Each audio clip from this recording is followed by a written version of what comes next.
அஸ்ஸலாமு அலைக்கும் வரஹ்மத்துல்லாஹி தஆலா வபரகாத்துஹு. முஸ்தலஹுல் ஹதீஸ் இமாம் யூசுஃபுல் கர்லாவி அவர்களினுடைய முஸ்தலஹுல் ஹதீஸ் எனும் கிதாபினுடைய 24ஆம் நாள் பாடத்திலே நாம் அமர்ந்திருக்கிறோம். அல்ஹம்துலில்லாஹ். இந்த பாடங்கள் எவ்வித தொய்வின்றி சிறப்பான முறையில் தொடர்ந்து நடைபெறுவதற்கு அல்லாஹு தௌஃபீக் செய்வானாக. ஆமீன் யா ரப்பல் ஆலமீன். நம்முடைய ஜாமியா ரகீப் எஜுகேஷனல் ட்ரஸ்டின் மூலமாக நாம் பல்வேறு விதமான தீன் சம்பந்தமான துனியா சம்பந்தமான சேவைகளை ஆற்றி வருகிறோம். இந்த சேவைகள் எவ்வித தொய்வின்றி சிறப்பான முறையில் தொடர்ந்து நடைபெறுவதற்காக அனைவரும் துஆ செய்யுங்கள், இன்னும் ஆதரவு தாருங்கள். நன்மையான காரியங்களில் ஒன்று சேருவோம், முந்திக் கொள்வோம். நாம் ஆற்றுகிற இந்த சேவைக்கு பொருளாதார பங்களிப்பு செலுத்த நாடுபவர்கள் இங்கே நம்முடைய அக்கௌண்ட் டீட்டெயில்ஸ் வழங்கப்பட்டுள்ளது. அதே போன்று QR கோடும் இங்கே வழங்கப்பட்டுள்ளது. இதன் மூலம் தங்களுடைய பொருளாதார பங்களிப்புகளை செலுத்திக் கொள்ளலாம். அல்லாஹ் ரபுல் ஆலமீன் நன்மையான காரியங்களில் முந்தி செல்லக்கூடிய தௌஃபீக்கை அல்லாஹ் நம் யாவருக்கும் தந்தருள் புரிவானாக. ஆமீன் யா ரப்பல் ஆலமீன். 24ஆம் நாள் பாடமான இன்றைய பாடத்தில் முஸ்தலஹுல் ஹதீஸ் கிதாபினுடைய பாடங்களின் வரிசையில் முத்தவாத்திரான ஹதீஸின் இரு வகைகள், ஒன்று லஃப்தி, இன்னொன்று மானவி எனும் அந்த தலைப்பினுடைய 2ஆம் பாகத்தை தான் நாம் பார்க்க இருக்கிறோம். கடந்த முதல் பாகத்திலே முத்தவாத்திரான ஹதீஸ் என்றால் என்ன, அதே போன்று முத்தவாத்திரான ஹதீஸினுடைய முதல் வகையான முத்தவாத்திருல் லஃப்தி என்றால் என்ன, அதற்கான உதாரணம் என்ன என்பதை நாம பார்த்திருந்தோம். அதே போன்று முத்தவாத்திரான ஹதீஸி உடைய 2வது வகையான முத்தவாத்திரு மஅனவீனா என்ன, அதற்கான ஒரே ஒரு உதாரணத்தை நாம கடந்த பாடத்துல பார்த்திருந்தோம். இப்ப இன்றைய பாடத்தில் நாம பார்க்க இருக்கிற விஷயம் என்ன அப்படின்னா, முத்தவாத்திரான ஹதீஸினுடைய 2வது வகையான முத்தவாத்திரு மஅனவியுடைய வேறு சில ஹதீஸ் சார்ந்த உதாரணங்களை நாம பார்க்க இருக்கிறோம். அந்த உதாரணங்களில் ஒரு சிலவற்றை நாம மிக தெளிவான முறையில அந்த ஹதீஸ் எப்படி முத்தவாத்திராக ஆச்சு, அதே போன்று எப்படி முத்தவாத்திர் மானவியாக ஆனது என்பதை நாம சற்று மிக விரிவான முறையில பார்க்க இருக்கிறோம் இன்ஷா அல்லாஹு தஆலா. அதை தொடர்ந்து முத்தவாத்திர் மானவியான ஹதீஸுகள் மூலமாக தான் நமக்கு நிறைய சுன்னத்துகள், நிறைய வழிமுறைகள் கிடைக்கப்பட்டது. ரசூல் ஸல்லல்லாஹு அலைஹி வஸல்லமினுடைய சுன்னத்துகளாக பார்க்கப்படுகிற நிறைய வழிமுறைகளும் அந்த அடிப்படையில தான் கிடைக்கப்பெற்றது என்பதையும் நாம இன்றைய பாடத்திலே நாம பார்க்க இருக்கிறோம். வாருங்கள் இன்ஷா அல்லாஹ் கிதாபுகளின் வாசகங்களை வாசித்து நாம அந்த விஷயங்களை தெரிந்து கொள்ளலாம் இன்ஷா அல்லாஹு தஆலா. பிஸ்மில்லாஹிர் ரஹ்மானிர் ரஹீம். وحديث رفع اليدين في الصلاة في الإحرام والركوع والاعتدال. அப்ப ஹதீசு இன்னும் ஹதீசும் ஆகிறது. அங்க இந்த ஹதீசுவை நாம எங்க அத்துப்பு செய்யணும் அப்படின்னா, இந்த ஹதீசுவை எங்க அத்துப்பு செய்தோமோ அதே இந்த இடத்துலதான். அதாவது ஒமி நம்சிலத்திஹி, அந்த அதனுடைய உதாரணங்களில் இருந்தும் உள்ளதாக இருக்கும். எதனுடைய? முத்தவாத்திர் மானவியான ஹதீஸினுடைய உதாரணங்களில் இருந்தும் உள்ளதாக இருக்கும் ஹதீசு இன்னும் ஹதீஸாகிறது. என்ன ஹதீஸு? ரஃபுல் யதைனி ஃபிஸ் ஸலாத்தி, தொழுகையில் இரு கைகளை உயர்த்துவது.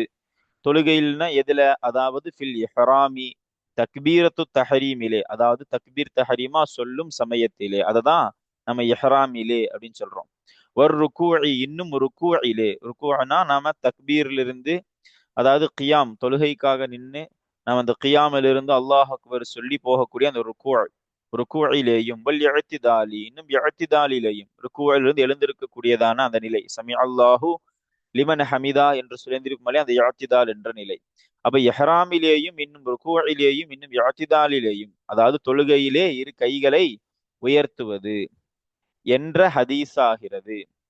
அப்போ இந்த ஹதீஸ் எதற்கான உதாரணமா குறிப்பிடுறாங்க? முத்தவாத்திரு மஅனவியான ஹதீஸிற்கான உதாரணமாக குறிப்பிடுறாங்க. அப்ப நாம இங்க என்ன பார்க்க போறோம் அப்படின்னா, இந்த ஹதீஸ் எப்படி முத்தவாத்திர் மஅனவியாக ஆனது என்பதை நாம இங்க நிரூபிக்க போறோம். எப்படின்னா, முத்தவாத்திர் மஅனவினா என்ன? நம்ம கடந்த பாடத்துல பார்த்திருப்போம். ஒவ்வொரு தபக்காத், ஒரு ஹதீஸினுடைய சனதினுடைய எத்தனை தபக்காக்கள் இருந்தாலும் அனைத்து தபக்காத்திலேயும், அனைத்து படித்தரங்களிலேயும் குறைந்தது 10, அதற்கு அதிகமாக எத்தனை அறிவிப்பாளர்களும் இருக்கலாம், அத்தனை அறிவிப்பாளர்கள் அறிவித்திருக்கணும். அதே போன்று அந்த ஒவ்வொரு அறிவிப்பாளர்கள் எப்படி இருக்கணும்னா, அவர்கள் எல்லாம் பொய்யின் மீது ஒன்றுபடுவது அசாத்தியமான ஒன்று, அது நடைபெறாத ஒன்று. அப்படிப்பட்ட நல்ல தரம் மிக்க அறிவிப்பாளர்களாக இருந்திருக்கணும்.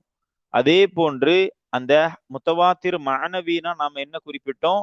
அறிவிக்கக்கூடிய அனைத்து அறிவிப்பாளர்களுமே, அது எத்தனை தபக்காத்தில் எத்தனை அறிவிப்பாளர்கள் வந்தாலும் சரி, அனைவருமே ஒரே அர்த்தம் கொண்ட ஹதீஸை தான் அறிவிக்கணும். வார்த்தையில சிலது மாற்றம் வரலாம்.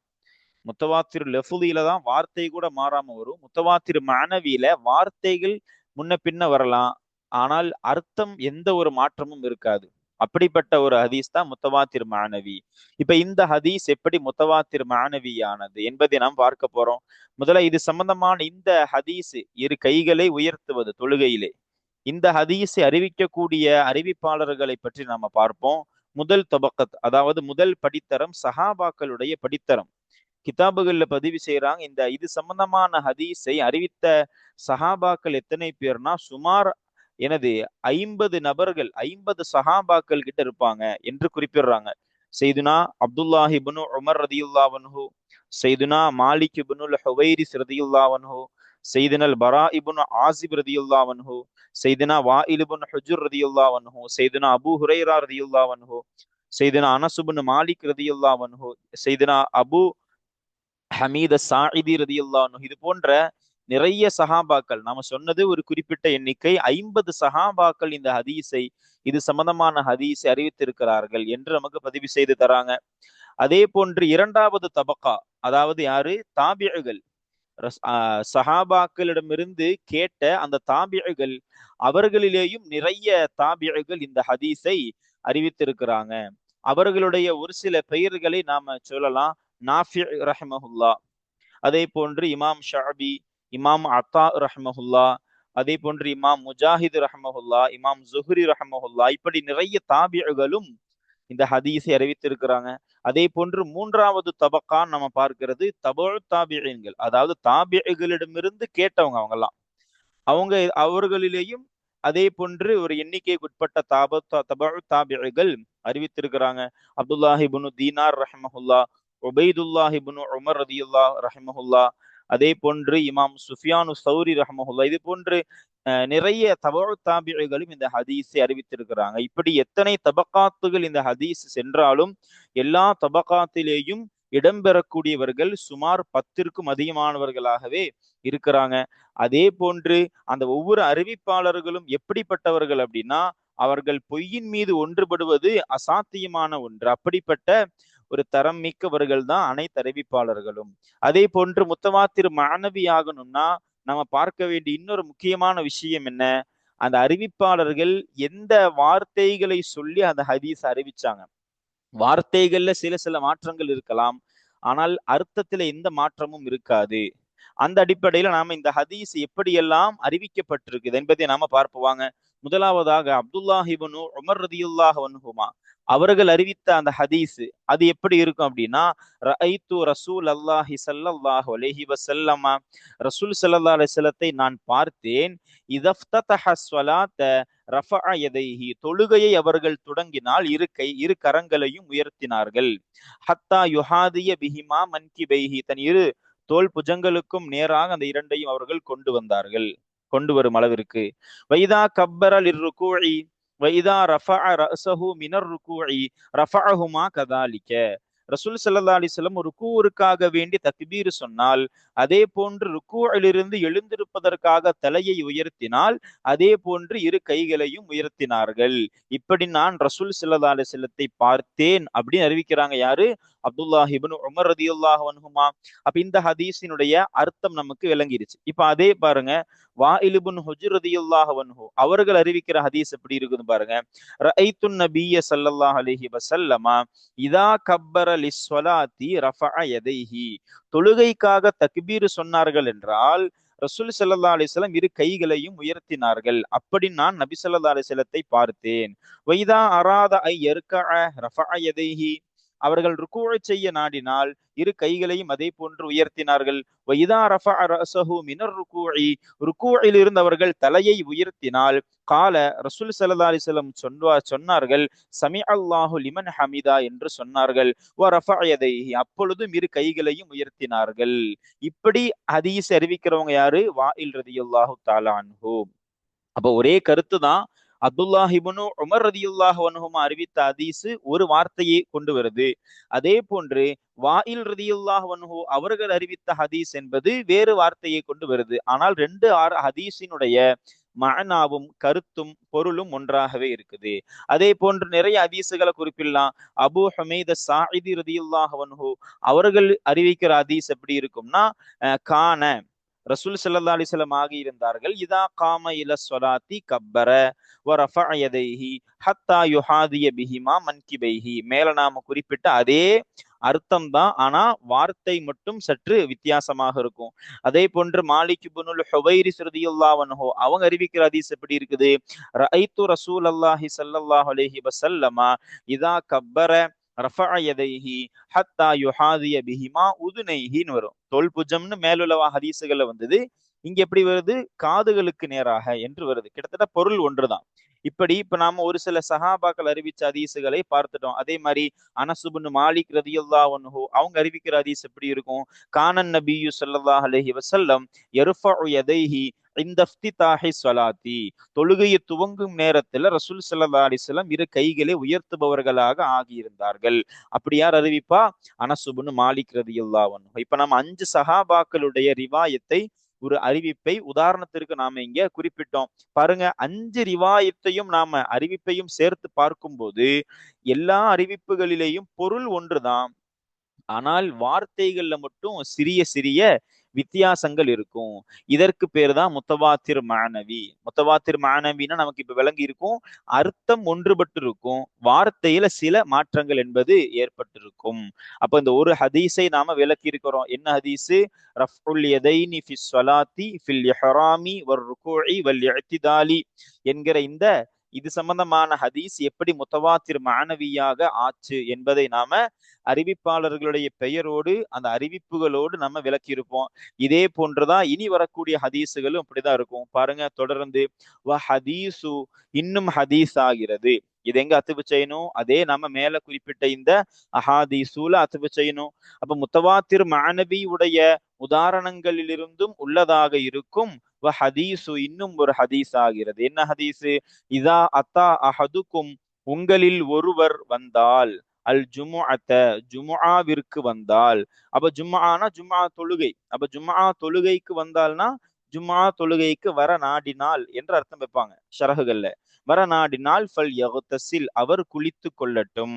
அப்ப ஜும்ஆ தொழுகைக்கு வர நாடுபவர்கள் குளிக்கட்டும் என்கிற ஒரு சுன்னத்தை பற்றி பேசக்கூடிய ஹதீஸ் இது.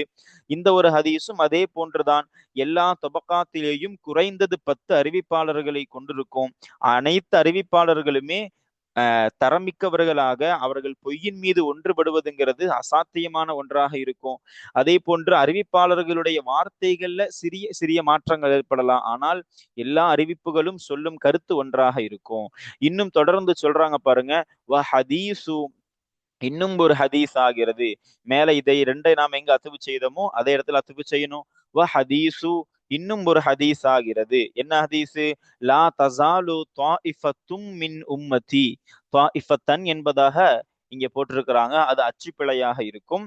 லா தஸாலு உடைய இஸ்ம் இது. லா தஸாலு த்வாஇஃபத்தும் மின் உம்மதி, என்னுடைய சமூகத்திலிருந்து ஒரு கூட்டம் நீங்காமல் ஆகியிருப்பார்கள். எப்படி? லாஹிரீன, வெளிப்படுபவர்களாக, அலல் ஹக்கி, சத்தியத்தின் மீது வெளிப்படுபவர்களாக நீங்காமல் ஆகியிருப்பார்கள். ஹத்தா யஅ்திய அம்ருல்லாஹி, அல்லாஹுடைய ஏவல் வரும் வரை. அதாவது மறுமை நாளை குறித்து சொல்லப்படக்கூடியதான ஒரு ஹதீஸ் இது. அப்ப என் உம்மத்துல சத்தியத்தின் மீது இருக்கக்கூடிய கூட்டம் எப்பொழுதுமே இருப்பார்கள் என்று பேசக்கூடிய ஹதீஸ். இந்த ஹதீஸும் அதே போன்றுதான். ஒவ்வொரு சனது, இந்த ஹதீஸுடைய சனதினுடைய எல்லா தொபக்காத்திலேயும் குறைந்தது 10 அறிவிப்பாளர்களாவது இருந்திருப்பார்கள். அதற்கு மேலேயும் இருக்கலாம். நம்ம மேல அந்த ஹதீஸ்ல பார்த்த மாதிரி எல்லா அறிவிப்பாளர்களுமே தரமிக்கவர்களாக, பொய்யின் மீது ஒன்று விடுவது அசாத்தியமானவர்களாக இருந்திருப்பாங்க. ஒவ்வொரு அறிவிப்பாளர்களுடைய அறிவிப்புகளும் வார்த்தைகள்ல சிறிய மாற்றம் ஏற்பட்டாலும் அர்த்தத்துல எந்த ஒரு மாற்றமும் இருக்காது. அதே போன்று ஹதீசு இன்னும் ஒரு ஹதீஸ் ஆகிறது. மேல உள்ள ஹதீஸ் எல்லாம் நம்ம எங்க அத்துபு செய்தோமோ அதே இடத்துல இவைகள் அத்துபு செய்யணும். பாருங்க, ஹதீஸ் இன்னும் ஒரு ஹதீஸ் ஆகிறது. என்ன ஹதீஸ் அது? அந்நஹியு அனிஷ் ஷஃபாஅத்தி ஃபில் ஹத்தி. அந்நஹியு தடையாகிறது. அனிஷ் ஷஃபாஅத்தி பரிந்துரையை விட்டும். எங்க? ஃபில் ஹத்தி தண்டனை விஷயத்திலே. எப்போ? இதா வசல அந்த தண்டனை சென்று சேர்ந்தால் அல் இமாம தலைவரை. அப்ப தண்டனை கொடுக்கக்கூடிய அந்த ஆளை குறிப்பிடுறாங்க. அல் இமாமை அந்த தலைவரை அந்த தண்டனை சென்று சேர்ந்தால். அப்போ ஒரு தண்டனைங்கிறது ஒரு இமாமுடைய இடத்துக்கு போயிருச்சுன்னா அங்க பரிந்துரைங்கிறது கிடையாது என்பதை பற்றி பேசக்கூடிய ஹதீஸு. இந்த ஹதீஸும் முத்தவாத்திர் மானவியான ஹதீஸு. காரணம் என்ன? மேல சொன்ன அதே காரணம்தான். ஒவ்வொரு அந்த ஹதீஸினுடைய சனதுகள் எத்தனை தபக்காத்திலே இருந்தாலும் எல்லா தபக்காத்திலேயும் குறைந்தது 10 அதிகமான அறிவிப்பாளர்கள் இருப்பாங்க. எல்லோருமே பொய்யின் மீது ஒன்றுபடுவது அசாத்தியமானவர்களாக இருப்பாங்க. அதே போன்று ஒவ்வொருவருடைய அறிவிப்பிலேயும் வார்த்தையில சில மாற்றங்கள் இருந்தாலும் அதே போன்று அர்த்தம் ஒன்றாகவே இருக்கும். அதனால் இந்த ஹதீஸும் முத்தவாத்திர் மானவி. நாம இதை விளங்குவதற்காக இந்த ஒரே ஒரு ஹதீஸினுடைய முழுமையான விளக்கத்தை நாம இங்க பதிவு செய்தோம். இதே போன்றுதான் இந்த எல்லா ஹதீஸுகளும். இவைகள் தான் முத்தவாத்திர் மானவியான ஹதீஸுகளினுடைய உதாரணங்களாக இருக்கின்றது. அதே போன்று தொடர்ந்து சொல்றாங்க பாருங்க. இப்போ ஒரு சில ஹதீஸுகளை நமக்கு உதாரணமாக குறிப்பிட்டாங்க முசன்னிஃப் அவர்கள். இப்போ முத்தவாத்திர் மானவி ஆன ஹதீஸுகள் மூலமாக நடைபெறக்கூடிய செயல்கள், இவன் நம்முடைய வாழ்க்கையில் நம்ம செய்யக்கூடிய நிறைய சுண்ணத்துகளும் கூட முத்தவாத்திர் மானவியில கட்டுப்பட்டதுதான் என்பதை நமக்கு சொல்ல போறாங்க பாருங்க. ஒமினத் தவாத்துரில் மானவியி. இது முத்தவாத்திர் என்பதுதான் சரியாக இருக்கும். இது அச்சுப்பிழையாக விடுபட்டிருக்கலாம். ஏன்னா மேலையும் கூட முத்தவாத்திர் அப்படின்னு தான் நமக்கு குறிப்பிட்டிருந்தாங்க. அப்ப பாருங்க, ஒமினல் முத்தவாத்திரில் மானவியி. மானவியான முத்தவாத்திரான அந்த விஷயங்களில் இருந்தும் ஹதீஸில் இருந்தும் உள்ளதாக இருக்கும். என்ன விஷயங்கள்? அசுனனுல் அமலியத்து அல்லதி நுகிலத் இலைனா முன்து அசுரிர் ரிசாலத்தி இலல் யௌமி. அசுனனுல் அமலியத்து அமல் சார்ந்த, அதாவது செயல் சார்ந்த சுன்னத்துகள், வழிமுறைகள். அல்லது எப்படிப்பட்ட சுன்னத்துகள் அது? நுகிலத்து இலைனா நம்மின் பக்கமாக புரட்டப்பட்டுள்ளது, நம்மின் பக்கமாக நகற்றப்பட்டு வந்துள்ளது. முன்து அசுரிர் ரிசாலத்தி ரிசாலத்தினுடைய காலத்திலிருந்து. ரிசாலத்துடைய காலம்னா என்னது? ரசூல் ஸல்லல்லாஹு அலைஹி வஸல்லமினுடைய அந்த தூதுத்துவ காலம். ரசூலாக ரசூல் ஸல்லல்லாஹு அலைஹி வஸல்லம் இருந்த அந்த காலத்தை தான் அசுரு ரிசாலான்னு குறிப்பிடுறாங்க. அப்ப அந்த தூதுத்துவத்தினுடைய காலத்திலிருந்து இலல் யௌமி இன்று வரை நம்மின் பக்கமாக புரட்டப்பட்ட, நகர்த்தப்பட்டு வந்த அப்படிப்பட்ட அந்த செயல் ரீதியான சுன்னத்துகளாகிறது, வழிமுறைகளாகிறது முத்தவாத்திர் மானவியான விஷயங்களிலிருந்தும் உள்ளதாக இருக்கும். அப்ப இந்த எல்லா சுன்னத்துகளுமே முத்தவாத்திர் மானவியான ஹதீசுகள் மூலமாக நமக்கு கிடைக்கப்பட்டதுதான் என்பதை நமக்கு சொல்றாங்க. இன்னும் வத்தஃபகத்து அலைஹா அல் உம்மத்து ஜியலன் பஅத ஜியலின். ஒத்தஃபகத் இன்னும் ஒன்றுபட்டுள்ளது அலைஹா அவைகளின் மீதுனா அந்த அல்லத்தியை நோக்கி நாம லமீரை எடுக்கணும். அப்போ அந்த அமலியத்தான, அதாவது செயல் ரீதியான அந்த சுன்னத்துகளின் மீது ஒன்றுபட்டுள்ளது அல் உம்மத்து சமூகம். ஜியலம் பஅத ஜியலின். ஜியல்னா என்னது? நூற்றாண்டுன்னு அர்த்தம். அப்போ ஒரு நூற்றாண்டிற்கு பிறகு இன்னொரு நூற்றாண்டிலே சமூகம் எவைகளின் மீது ஒன்றுபட்டுள்ளதோ அப்படிப்பட்டதான அமல் ரீதியான அந்த, அதாவது செயல் ரீதியான அந்த வழிமுறைகளாகிறது.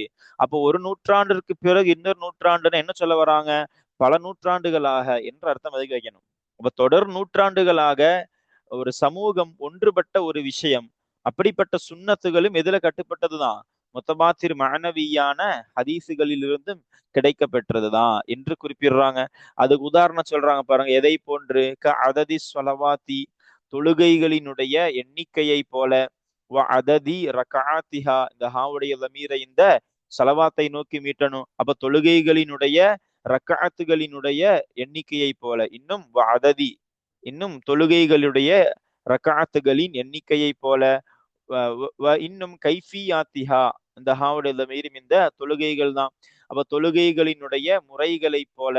வ இகாமத்திஹா இன்னும் அந்த தொழுகைகளை நிறைவேற்றுவதை போல, வ ஹை ஆத்திஹா இந்த ஹாவுடைய லமீரும் இந்த ஹா லமீரும் இந்த தொழுகையை நோக்கிதான். அப்ப தொழுகைகளினுடைய அமைப்புகளை போல. அப்ப இகாமத்துனா நிறைவேற்றுதல்னா எனது நிலை நிறுத்துதல்னா அந்த தொழுகையை நிலைநிறுத்தக்கூடிய நிறைவேற்றக்கூடிய முறையை சொல்றாங்க. தொழுகையுடைய அமைப்புகள்னா என்னது? அதற்குண்டான ஹை ஆத்து சுன்னத்துகள் என்றெல்லாம் கிதாபுகள்ல சொல்லி தருவாங்க. தொழுகைக்கென்று சில சுன்னத்துகள் இருக்கு, ஹை ஆத்து சுன்னத் என்றெல்லாம் சொல்லுவாங்க. அவைகளைத்தான் இங்க குறிப்பிடுறாங்க. அப்ப அந்த மாதிரி தொழுகையுடைய அந்த அமைப்புகளை போல இன்னும் வ மனாசிக்கில் ஹஜ்ஜி இன்னும் ஹஜ்ஜினுடைய காரியங்களை போல, வமா யதஅல்லகு பிஹி இந்த ஹாவுடைய லமீர் இந்த ஹஜ். அப்ப ஹஜ்ஜை கொண்டு தொடர்பு பெறும் ஒன்றை போல. அப்ப ஹஜ்ஜுடைய காரியங்களை போல இன்னும் ஹஜ்ஜை கொண்டு தொடர்பு பெறும் காரியங்களை போல. அப்ப இதுவெல்லாம் என்னது? குல்லு தாலிக்க இந்த தாலிக்கவுக்கு மதுக்கூர் அர்த்தம் கொடுக்கணும். அப்ப மேல் சொல்லப்பட்ட அனைத்துமாகிறது. ரவத்துஹு அதை அறிவித்தார்கள். அல் அஜியாலு அனில் அஜியாலி. அல் அஜியால்னா லுகத்து கிதாபுகள் அர்த்தம் போடுறாங்க, ஒரு நூற்றாண்டில் வாழ்ந்த மக்கள். அது ஒரு மக்கள் கூட்டத்துக்கு தான் அஜியாலுங்குவாங்க. அப்போ ஒரு சில மக்கள் கூட்டத்தை தொட்டும் ஒரு சில மக்கள் கூட்டம் அதை அறிவித்தார்கள். அதாவது பல மக்கள் இதை அறிவித்திருக்கிறாங்க அப்படிங்கிறாங்க. நூற்றாண்டுகளை கடக்குதுன்னா சும்மா அது கடந்து வரல, பல மேன்மக்களால் அறிவிக்கப்பட்டு கடந்து வந்திருக்கு என்ற செய்தியை இங்க நமக்கு குறிப்பிட்டு தராங்க. அந்த மக்கள் எப்படிப்பட்டவர்களிலிருந்து உள்ளவர்கள்னா, மிம்மா யுக்தஉ பி தவாதுரிஹி வஸ்திஹாலத்தில் கிஸ்பி ஃபீஹி. மிம்மா ஒன்றிலிருந்தும் உள்ளவர்கள். யார் அந்த மக்கள்? எப்படிப்பட்டவர்கள்? மிம்மா ஒன்றிலிருந்தும் உள்ளவர்கள், ஒரு கூட்டத்திலிருந்தும் உள்ளவர்கள் என்று அர்த்தம் வைக்கலாம். அந்த எப்படிப்பட்ட கூட்டம்? யுக்தஉ பி தவாதுரிஹி. யுக்தஉனா உறுதிப்படுத்தப்படும், பி தவாதுரிஹி இந்த ஹாவுடைய லமீர் இந்த மாவை நோக்கி மீட்டணும். அப்ப மாவுக்கு நாம கூட்டம் நடத்த வச்சோம், இந்த மக்கள் அப்படின்னு. அப்போ எவர்களுடைய தவாத்துரை கொண்டு உறுதிப்படுத்தப்பட்டுள்ளதோ அப்படிப்பட்ட கூட்டத்திலிருந்தும் உள்ள மக்களை தொட்டும் சில மக்கள் அறிவித்திருப்பார்கள் என்று குறிப்பிடுறாங்க. அப்ப தவாத்துரை கொண்டுனா என்னது? அதாவது முத்தவாத்திராக ஆகுவது கொண்டு, அதாவது தொடர்படியாக வருவது கொண்டு என்ற அர்த்தம் வைக்கணும். வஸ்திஹாலத்தில் கிஸ்பி ஃபீஹி இந்த இஸ்திஹாலத் எங்க அத்துப்பு செய்யணும்? தவாத்துர்ல அத்துப்பு செய்யணும். அப்போ அந்த கூட்ட மக்கள் எப்படிப்பட்டவங்க? யுக்தா உறுதிப்படுத்தப்பட்டவர்கள். எதை கொண்டு? வஸ்திஹாலத்தில் கிஸ்பி ஃபீஹி இன்னும் கிதுபு அசாத்தியமானதாகும் என்பதை கொண்டு, ஃபீஹி அந்த ஒன்றிலே, அதாவது இந்த மாவை நோக்கி மீறின அந்த கூட்டத்திலே. அப்ப எந்த கூட்டத்தில், எந்த மக்களில், இந்த மாவை நோக்கி நாம இந்த மௌசூல் இதை நோக்கி இங்க லமீர் எடுக்கணும் இதாக. அப்போ எந்த மக்களின் கூட்டத்தில் கிதுபு என்பது அசாத்தியமாக இருக்குமோ, இருப்பது கொண்டு உறுதிப்படுத்தப்பட்டிருக்குமோ, அவர்களிலிருந்து உண்டான ஒரு சில மக்களை தொட்டும் ஒரு சில மக்கள் அதை அறிவித்திருப்பார்கள் என்று குறிப்பிடுறாங்க. அப்ப இங்க நாம பார்க்கக்கூடிய இந்த சுன்னத்துகள் எல்லாமே என்னது? பல நூற்றாண்டுகளை கடந்து வந்தாலும் அறிவித்தவர்கள் எப்படிப்பட்டவங்க? அவர்கள் முத்தவாத்திரான ஹதீஸிற்கு சொந்தக்காரர்களாக, அந்த சனதிற்கு உரிமையாளர்களாக, சொந்தமானவர்களாக இருந்திருந்தார்கள். அப்படி நமக்கு கிடைத்ததுதான் இந்த தொழுகை சம்பந்தமான இந்த விஷயங்கள் எல்லாம். அப்ப இவைகளும் முத்தவாத்திரான மானவியான ஹதீஸுகள் மூலமா நமக்கு கிடைக்கப்பட்டதுதான் என்பதை நமக்கு குறிப்பிடுறாங்க. அதை தொடர்ந்து சொல்றாங்க பாருங்க, குல்லு ஹாதிஹி இவைகள் அனைத்துமாகிறது, மேல் சொல்லப்பட்ட அனைத்துமாகிறது. அஹாதீசு முத்தவாத்திரத்துன் முத்தவாத்திரான ஹதீசுகளாக இருக்கின்றது. வரதத் அந்த ஹதீசுகள் வந்துள்ளது. வரதத்துடைய ஃபாயில் லமீராக இருக்கு, லமீர் இந்த அஹாதீஸை நோக்கி மீளுது. அப்ப அந்த முத்தவாத்திரான ஹதீசுகள் வந்துள்ளது ஃபி குதுபி சிஹாஹி சிஹாஹான கிதாபுகளில் வந்துள்ளது. அப்ப சஹீஹான கிதாபுகள்னா என்னது? நம்ம மேல பார்த்திருப்போம். இமாம் புகாரி ரஹ்மஹுல்லாவுடைய ஸஹீஹுல் புகாரி, அதே போன்று முஸ்லிம் ரஹ்மஹுல்லாவுடைய என்னது முஸ்லிம் ஸஹீஹ் முஸ்லிம், அதே போன்று இன்னும் ஒரு 4 கிதாபுகள் என்று ஒரு 6 கிதாபுகளை நாம குத்துபு ஸ்விஹாஹ் என்று பெயர் வைத்திருந்தோம். அந்த ஸ்விஹாஹான அந்த கிதாபுகளில் வந்துள்ளது. ரவாஹா இன்னும் அவைகளை அறிவித்தார்கள். இந்த ஹாவுடைய லமீர் இந்த ஹதீஸை நோக்கி மீட்டணும். இன்னும் அந்த ஹதீஸை அறிவித்தார்கள். ஜம்உன் கபீருன், பெரிய ஒரு கூட்டம் அந்த ஹதீஸை அறிவித்தார்கள். எப்படிப்பட்ட கூட்டம் அப்படின்னா, இங்க பிஹபிலின் போட்டிருக்கிறாங்க, இது அச்சுப்பிழையாக இருக்கும். எஸ்தஹீலு என்று வரணும் அல்லது யஹீலு என்று வரணும். எஸ்தஹீலு என்றுதான் மேல உள்ள அனைத்து வரையறை தாரீஃபுகளிலேயும் நிறைய இடங்கள்லையும் குறிப்பிடப்பட்டிருக்கு. இங்க இது அச்சுப்பிழையாக இருக்கலாம். அப்ப எஸ்தஹீலுல் அக்லு, அக்லு அசாத்தியமாக தேடும் எதை? இத்திஃபாக்கஹும், அவர்கள் ஒன்றுபடுவதை. யாரு? அந்த ஜம்உன் கபீர், அந்த பெரிய ஒரு கூட்டம் அறிவித்தார்களா இல்லையா, அந்த கூட்டத்தார்கள் ஒன்றுபடுவதை. எதன் மீது? அலல் கிதிபி, பொய்யின் மீது அவர்கள் ஒன்றுபடுவதை. அக்லு, அறிவு என்பது அசாத்தியமாக தேடுமே, அதாவது சாத்தியமற்றதாக தேடுமே. அப்படிப்பட்ட ஒரு பெரிய ஒரு கூட்டம் அந்த ஹதீஸை அறிவித்திருப்பார்கள். அப்படிப்பட்ட முத்தவாத்திரான ஹதீஸுகள் தான் மேல் சொல்லப்பட்டவைகள் என்பதாக நமக்கு குறிப்பிட்டு தராங்க. அப்போ அல்ஹம்துலில்லா, இன்றைய பாடத்துல நாம என்ன பார்த்திருக்கிறோம் அப்படின்னா, முத்தவாத்திர் மஅனவியான ஹதீஸுகளினுடைய ஒரு சில உதாரணங்களை பார்த்திருக்கிறோம். அதிலும் குறிப்பாக இந்த ஹதீஸிற்கு நாம ஒரு முழுமையான விளக்கம் கொடுத்து எப்படி முத்தவாத்திர் மஅனவியாக ஆனது என்பதை நாம தெளிவான முறையிலே குறிப்பிட்டிருக்கிறோம். அல்ஹம்துலில்லா. அப்பொழுது இனி வரக்கூடிய இந்த அல் ஹதீசுல் கரீப், கரீபான ஹதீஸை பற்றிய விஷயங்களை நாம இனி வரக்கூடிய பாடங்களிலே பார்க்கலாம். இன்ஷா அல்லாஹு தஆலா. அஸ்ஸலாமு அலைக்கும் வரஹ்மத்துல்லாஹி தஆலா வபரகாத்துஹு.